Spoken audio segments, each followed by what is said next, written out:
Hello and welcome to EdQuest. This is day 20 of our RBI Grade B daily quiz. This was based on monetary policy. Here, questions were on static part of the monetary policy.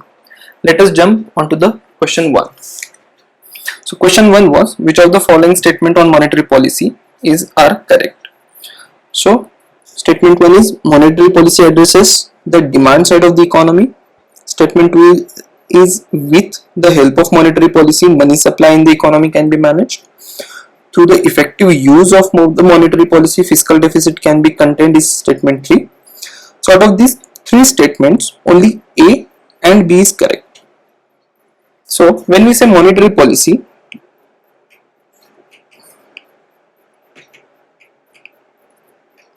it is a mechanism to either increase money supply in the economy or decrease money supply in the economy.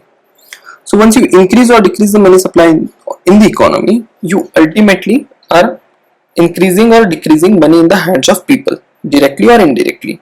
So with the help of monetary policy, if you increase or decrease money in the hands of people, you will be affecting demand, and hence it is called as a demand side tool in the economy. Another statement is, with the help of monetary policy, money supply in the, well, this is very self-speaking statement. So both A and B is correct. Question 2. For which of the following condition contractionary monetary policy is implemented?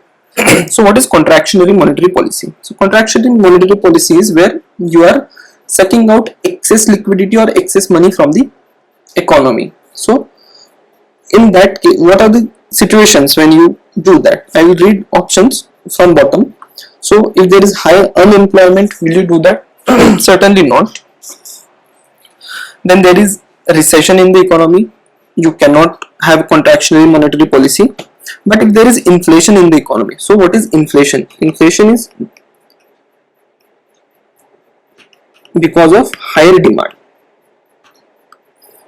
So where there is high demand, there will be more inflation. And earlier we have seen, if there is a higher demand, it is because of there is more money in the economy. So with the help of contractionary policy, you will suck out that excess money that will reduce the demand, and ultimately you will contain inflation. So that is why contractionary monetary policy is used to contain higher inflation in the economy. Next question is, which of the following is incorrect regarding quantitative easing? So there is a term called quantitative easing. We in India generally do not use this particular term, but this is very prominent in United States of America. So what happens with quantitative easing is, there is introduction of new money.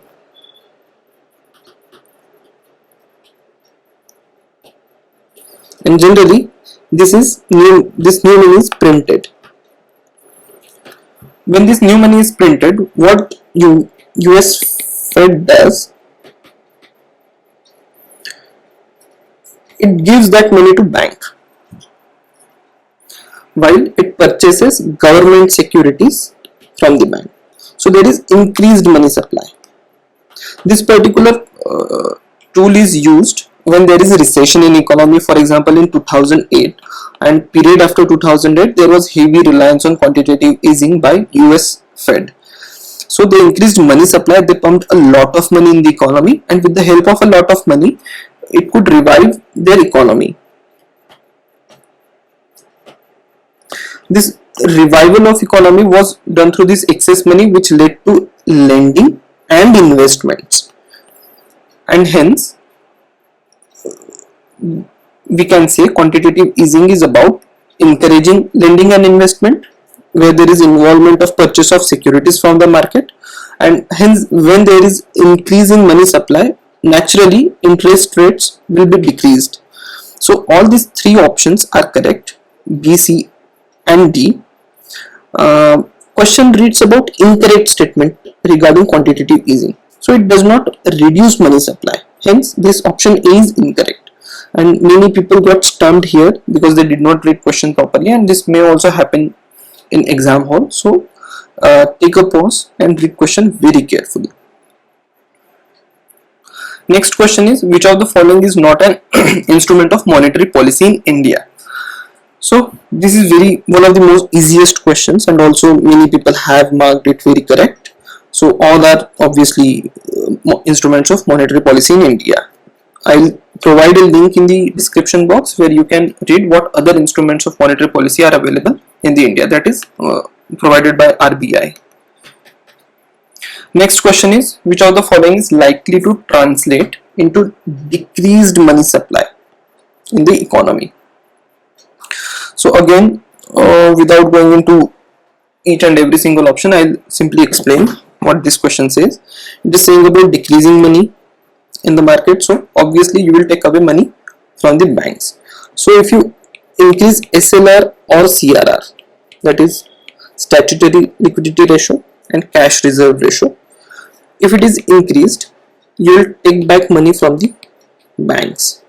Hence, as money from in banks decreases, it will ultimately result in less supply of money in the economy. If RBI chooses to sell government security, what happens? So this is RBI, these are banks. Now, when RBI sells government securities, it takes back money from the bank. Again, money supply is reduced, and hence you can say that increasing statutory liquidity ratio will result in decreased supply of money. Option B is also right. Option C reads a decrease in cash reserve ratio. So this was also recently in news. So if CRR is reduced, more money will be available to banks to lend. Hence, this is not something which will decrease supply of money in the economy. Therefore, option A and B are correct. So this was all about day 20. We will also provide our explanation videos for remaining of the days, and I will also link playlist here. Thank you.